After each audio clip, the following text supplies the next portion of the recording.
Professor Ejiofor, the president of the World Igbo Congress. And we also have in our midst today Mr. Basil Onwukwe, the PRO of the WIC.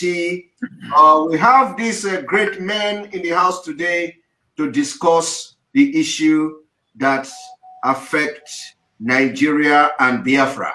We are going to touch a lot of issues, a lot of things that has happened in the past, a lot of things that are happening now, and probably things that will happen in the future. So welcome to this program today, the 26th day of May, 2021. And without wasting your time, because we're going to be very spontaneous today, very, very brief. We are not going to be wasting time and, high your spirit with our gyration and all that. So welcome aboard, Professor Ejiofor. Welcome to this program. Thank you so much, Simon.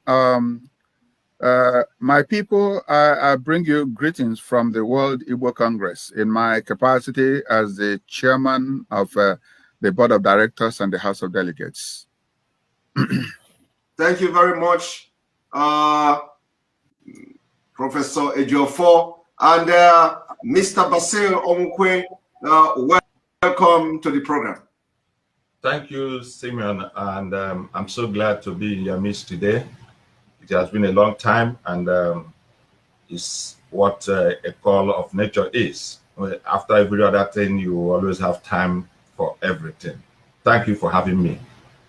God bless. Thank you very much. Thank you very much for also even though with all the tight schedules and everything that we have to do separately, and you people still have time to talk about welfare and well-being of our people back home. Now I am going to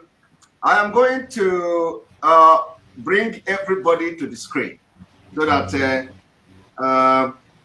we will have a better view, especially for our viewers to be looking at you people. You are all big fishes that we have to bring to them today.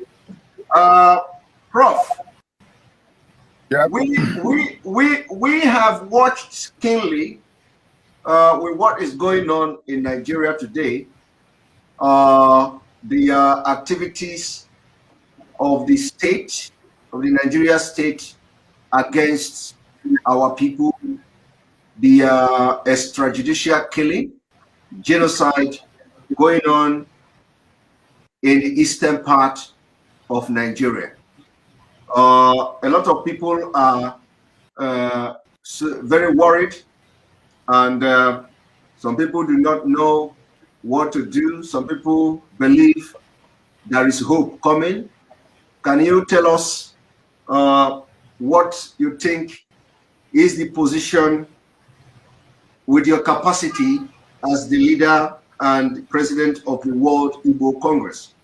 What should be the fate of our people in Biafra land, those who have been faced with atrocities, crime against humanity, wanton killing, and what have you? Thank you. All right, thank you so much. Once again, the position is chairman. Our primary objective is to ensure that the lives and property of our people are protected. In the country called Nigeria, we have had a very, very rough deal. Going back to the amalgamation, 1914, which expired, based on that amalgamation, which expired after 100 years, 2014. Actually, the country we have today is an amorphous assemblage of ethnic nationalities over which the Fulanese and the Caliphate are dealing roughly, whatever their plans have been. Their plan started 1804 when they invaded Sokoto. Their grandparent or their grandfather, Otman Danfodio, 1804, wiped out the houses, and we are moving and wiped out people in the north, installed their emirs, and we are stopped only by the British in a lorry. And their thought, as far as they are concerned, in fact, it was a very difficult factor when Nigeria was being put together for independence. That's how they got all the favors from the British, because they wanted to appease them. And now, since then, the Fulani have seen Nigeria as their property, that they own the place. And the objective is to sweep through, Islamize everybody, Fulanize the environment with their emirs, and dip their Quran in the sea. Now, let's take ourselves back. The fate of the Igbo in particular. Since 1945, the first one was in Kanu. Just for a little quarrel, they massacred the Igbos. 1952, they massacred them again in Jos. And since then, it has continued until today. It's getting worse. The unfortunate thing is that our supposed political leaders have not played a good game with these Fulanese.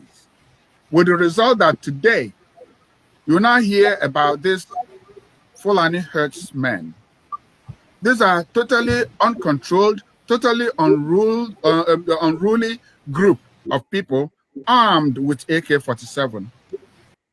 Marauding in the sense of the fact that they trample on our foods, our farms, and maim our people. They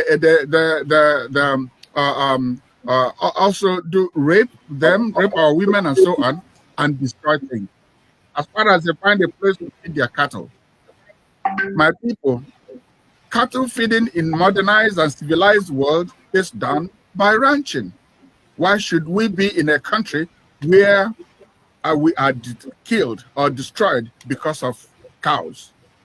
So our objective is to ensure that it looks to us that the leadership of our people at home have shirked their responsibility of protecting life and property.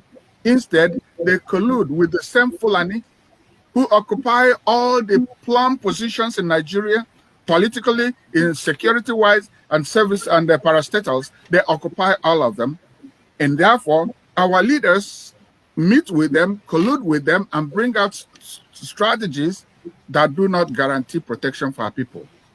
Therefore, it behooves you and I, especially those of us in the diaspora, it becomes our responsibility to do something about that. We cannot just fold our hands and watch our people being run over. And even one of our governors did at some point say openly that he invited the military to come and shoot his people. My people, we cannot continue like that. There has to be something we can do. And that's why we are talking to all of you here. We're talking to ourselves. We got to band together and be able to save our land. We got to band together and be able to save our people. Remember that it was, maybe one of my colleagues will talk about it later. It was way back in 1967 that this struggle started. The struggle to emancipate our people. That's how we created Biafra. And Biafra is not dead. Biafra is resurrecting once again, because the events that led to the situation in 1967 have gotten worse for our people. So I think I will have to leave it there. This is introductory. As we go on, you ask more questions, I'll be able to throw some more light on the things I've said. Thank you so much, Simon.